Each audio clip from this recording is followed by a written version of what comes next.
Hi guys, it's Emma Vigling with CYT Politics. I hope this connection is better. I'm in New York actually. I just helped move a couch up 3 flights of stairs, so I got my exercise in for the day.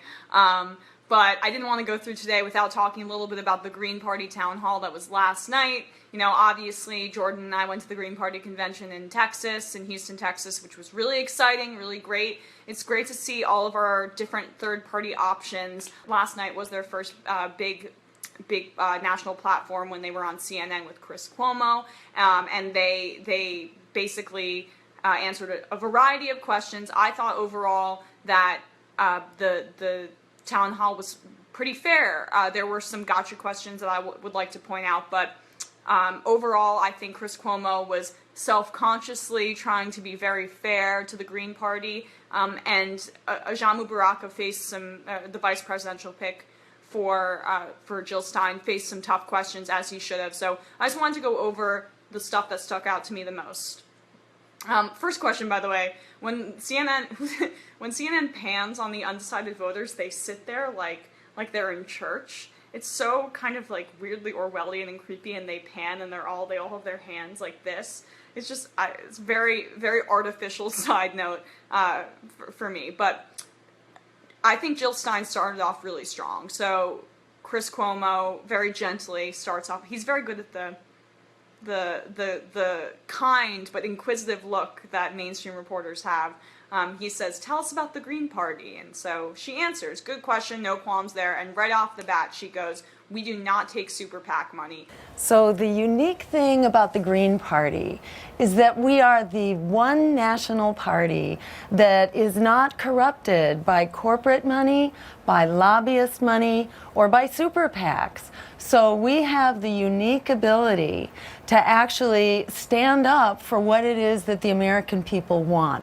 Got me on my chair. There you go. I'm fired up. We have a jobs emergency, and we call for an emergency jobs program that will actually solve the emergency of climate change that we are seeing in the floods and the fires and the heat waves across this country that are so painful to watch right now. This is what the future looks like if we don't stand up and start doing something about it.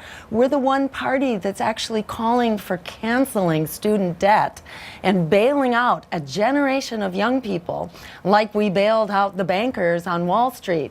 We can do that for this generation and unleash them to be the stimulus package of our dreams and make higher education free and health care as a human right and create a welcoming path to citizenship, end police violence, and a foreign policy that's based on international law, human rights, and economic justice, not on military and economic domination, which is blowing back at us so catastrophically. Then she talked about how she isn't a career politician, so that's what she delved into mostly. And I thought that that's great. That's a great point to hit right now, because Donald Trump has been the only one now in this general election who is capitalizing off of not being a career politician. Gary Johnson, as the other third party, or the fourth party, depending on how you look at it, candidate, was governor of New Mexico. He was a career politician.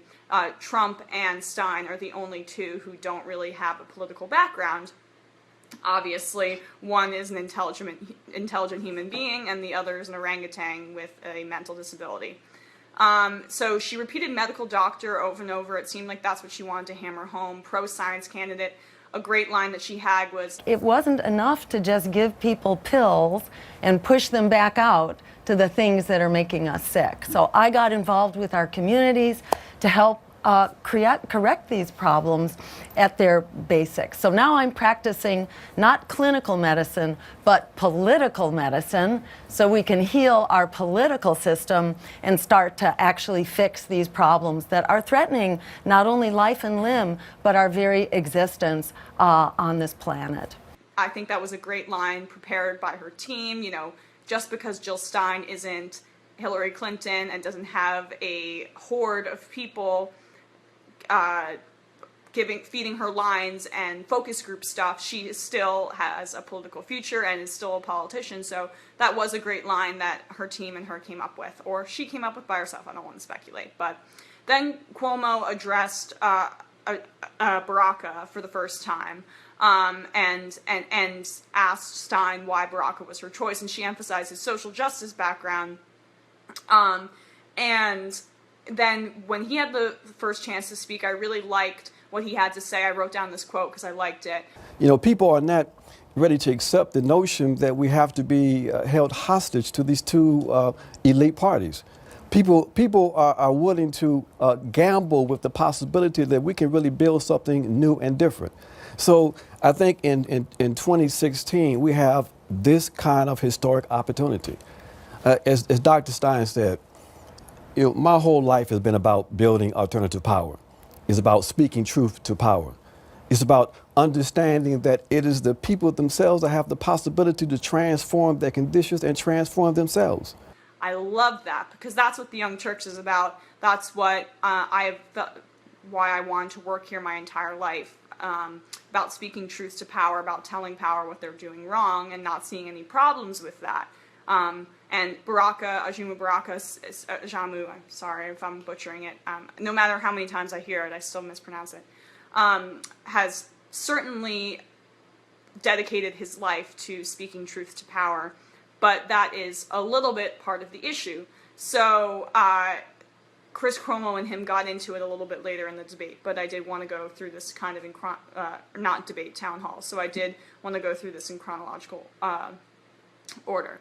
So then Chris Cuomo asked the question, citing that the media, this is my least favorite question that Chris Cuomo asked. You get exposure. You do a lot of it online. We're giving you an opportunity here at CNN. We believe it's part of our duty to the process to represent all the different parties that are options. But that's not enough. The debate stage has a requirement, 15%. The media doesn't design it. As you well know, there's a committee that does it, that is staffed. They've come up with 15% of 5 national polls that they pick. You're nowhere near that. The Libertarian candidate is nowhere near that. Together, you're not even near. So you sued, it didn't work. What do you do to get the exposure you will need to be competitive? That's true, but what Chris Cuomo left out of that question is that the commission is run by people picked by those two parties that have a very, very special interest, not special interest, but they are very invested in keeping the debates a two-party debate. So that entire committee is not independent of party affiliation. They are stacked with Republican and Democratic operatives who are invested in keeping that status quo. And what I pointed out in my other Facebook Live recently was that they don't include independent polling organizations like Pew and Quinnipiac. They're all affiliated with cable news networks like ABC, CBS, NBC, all those 5 polls that are aggregated and they have to hit the 15% threshold for those polls. So I find that to be a little bit curious that they didn't use those other incredibly important and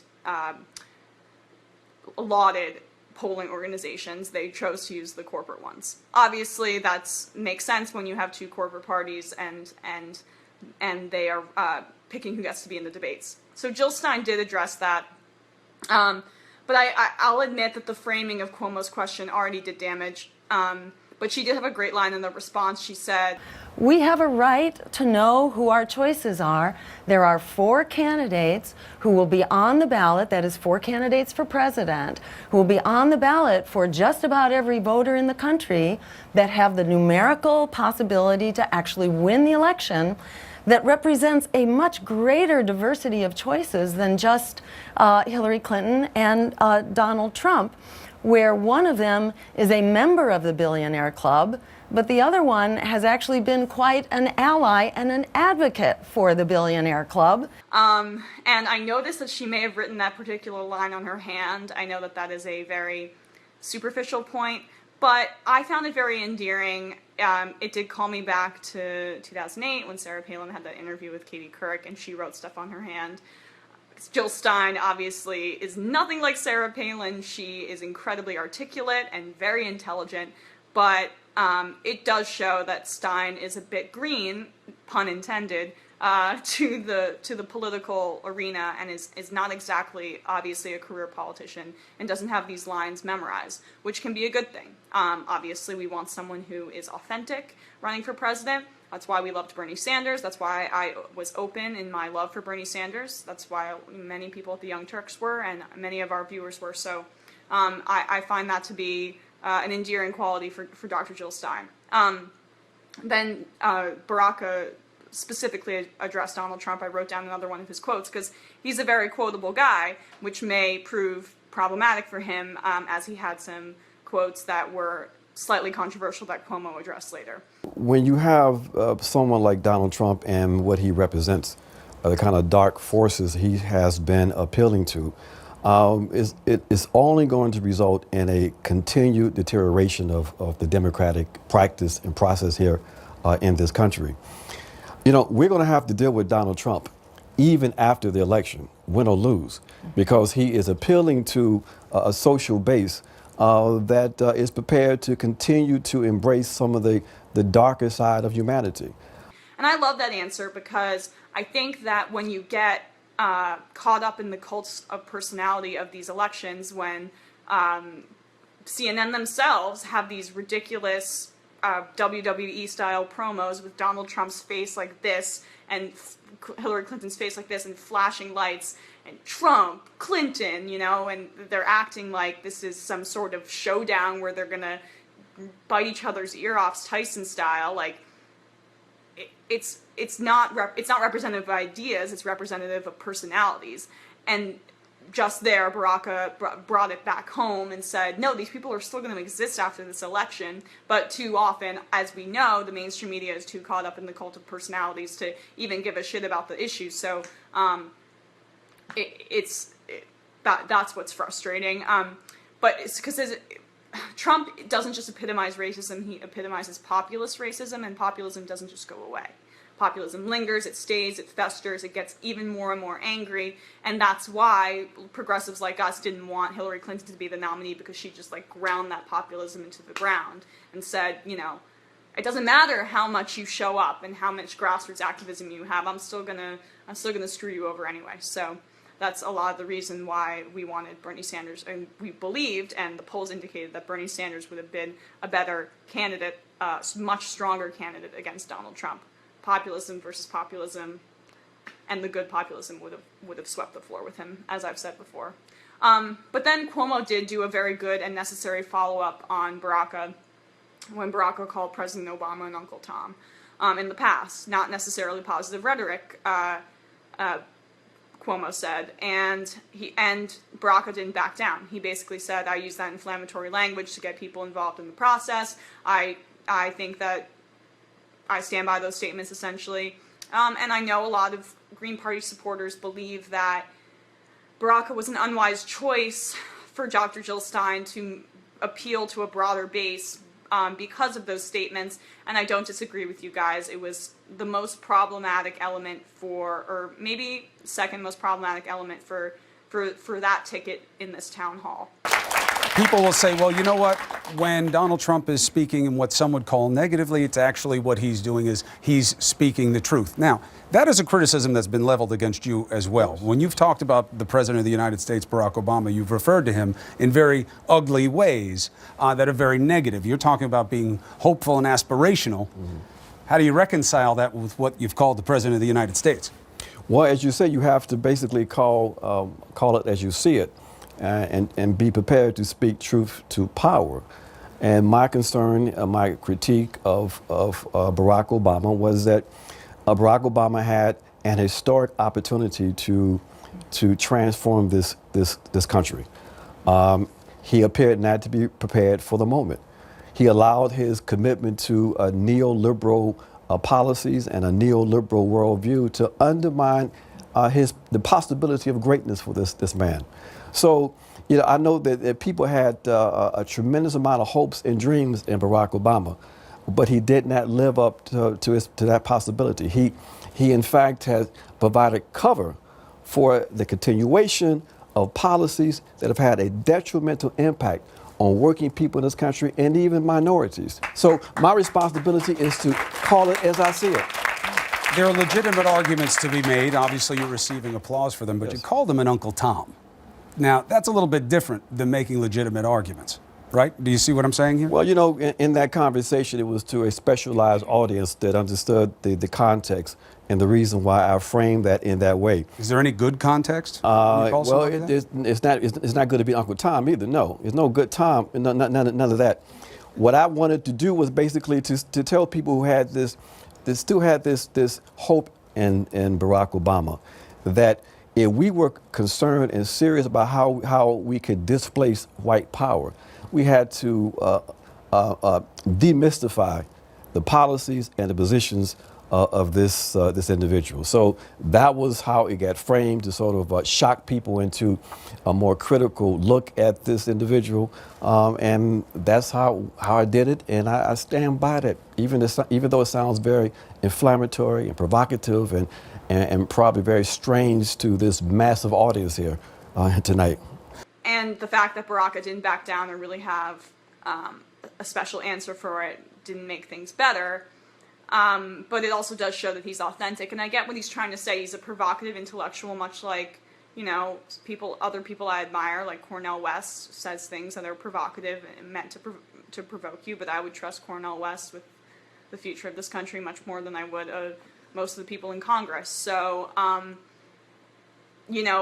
for me, as someone who's an unabashed progressive, an aggressive progressive, it doesn't bother me that much, but the soundbite is probably pretty troubling for many people, and I understand why many of you Greeners thought it was an unwise choice.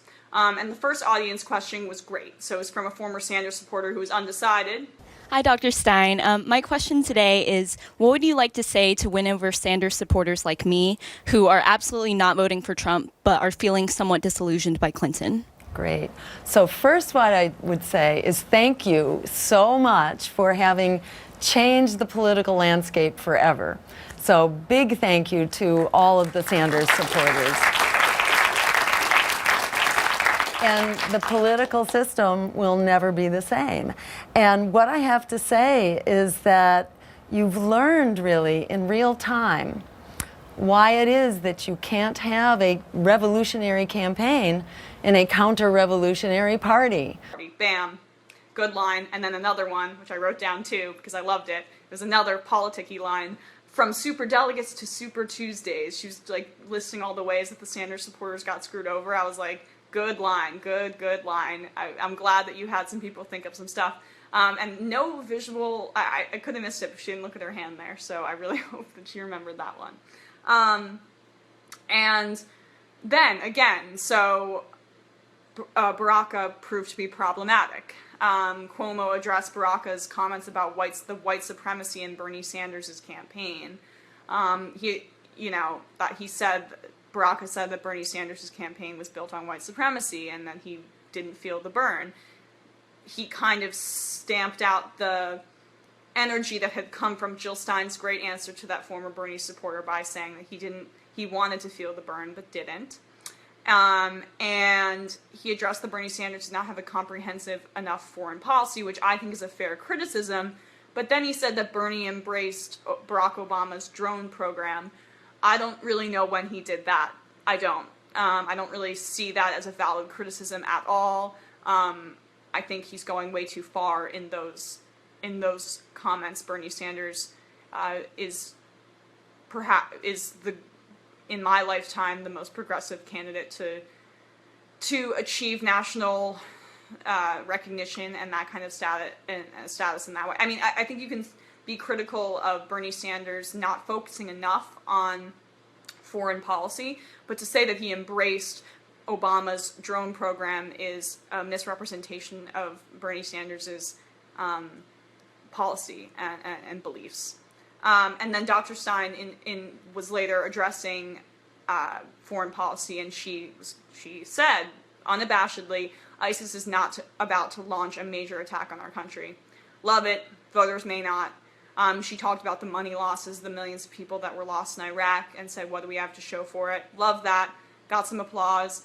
Baraka tied ISIS to the U.S. foreign policy blunders. I love that. It's great. But But, you know, again, I don't know how much that's going to do to broaden the appeal. It's already kind of preaching to the choir when I say I love that I don't know if that's indicative of the rest of the country. And then, you know, I love this undecided voter, this very, very sweet and beautiful teacher. I mean, I guess that's beside the point, but from New York, who asked Dr. Stein if she believed in God. Like, I don't care, but I guess I really just hope this lovely woman isn't making her decision based on that. Great. So I grew up a very religious person. I was probably the most religious person in my family. And I actually brought traditional Jewish ritual into my family because I was so excited about what was going on in my Reformed temple where I sang in the choir. And certainly my view of the world, I have to say, just grew out of the morality and the tales that I was learning from the Old Testament. You know, now I'm actually in a mixed family, and I am not actively practicing any religion, but I certainly have a very strong sense of our moral and human what should we say, fiber, something that is spiritual, that is kind of beyond our actual grasp, that inspires me and gives me great faith in other people. And it was a very similar answer to that of Bernie Sanders when Bernie Sanders gave that answer when someone asked him in another town hall. And that answer, I recall clearly where I was sitting. It made me cry. It was just, you know, it gets me emotional just thinking about it now. So when he just talked about his spirituality, I'm sure a lot of you guys remember it, and it was just this moment I was like, this guy's the real deal. This guy's the bee's knees. It didn't give me that emotional response to Jill Stein. She doesn't, I don't think, have that raw compassion on her sleeve that I think you can see just in Bernie Sanders' every breath. But it was a very similar answer in context. So I think that a lot of Bernie Sanders supporters will like that. And Stein also again clarified her vaccine comments, something she did with good old Jordan at the convention. Guys, check that out, youtube.com/TYTpolitics, also on the Young Turks main show. She clarified unequivocally her vaccine stance. The idea that I oppose vaccines is completely ridiculous, or that I'm anti-science. And I would encourage anybody to go look up the books that I co-authored with other physicians and public health experts at Physicians for Social Responsibility. One is called Environmental Threats to Healthy Aging, Toxic Threats to Child Development.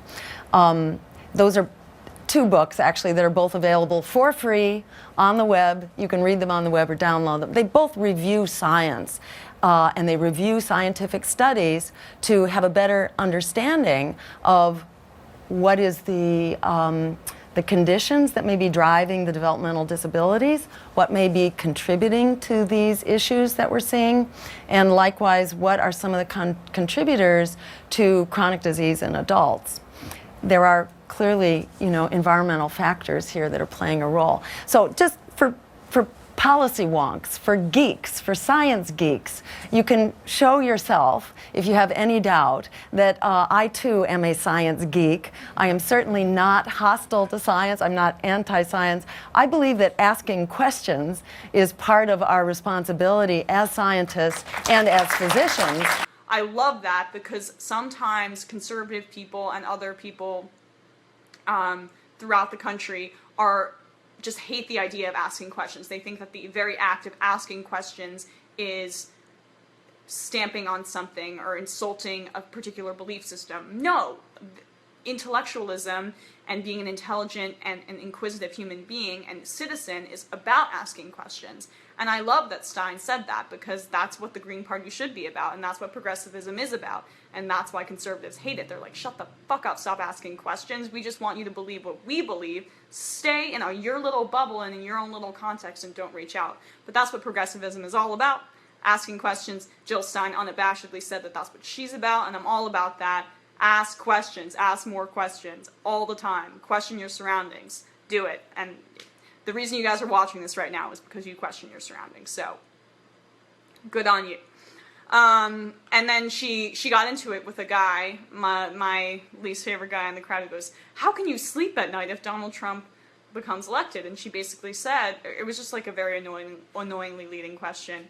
And then she basically said, "I can't sleep at night if Hillary Clinton is president either." And he did follow up with, "How can you win if the system is so rigged?" Which actually was way more legitimate than his initial question. It's still very leading, and she didn't really have an answer for it, but it was more legitimate than, "How can you sleep at night?" which has so much emotion charged behind it. And then, really, I think that the toughest part of the debate for her was when she was describing her Jubilee plan for student loan debt. And Cuomo had a great and legitimate follow-up. How will you get Congress to do that? She just kind of repeated her suggestion and what she wanted to do. But I did like Cuomo's follow-up. I thought he was decently fair throughout the entire debate, or town hall, excuse me. And I do think that he did a pretty good job overall. I don't really have many qualms with it. But as always, I learn new ways to be more cynical every single day, and realize the little manipulations that the mainstream media can do to tweak the conversation in other ways. So I'm sure maybe you guys will point that out in the comment section to me.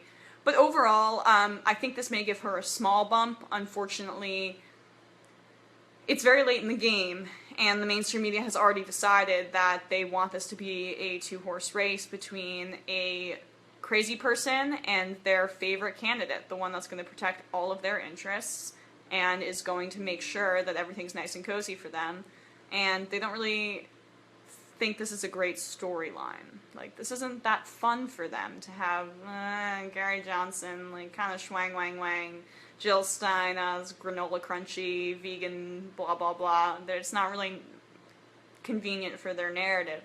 So I hope that she gets more exposure, but this could very well be them checking off the box and saying, "Okay, we threw you guys a bone, we threw you progressives a bone. Now leave us alone, please, because we just want to get back to the regular race between Hillary Clinton and Donald Trump, the stuff that we care about, the villain and the white angel of the establishment coming down to quell all of our sadness."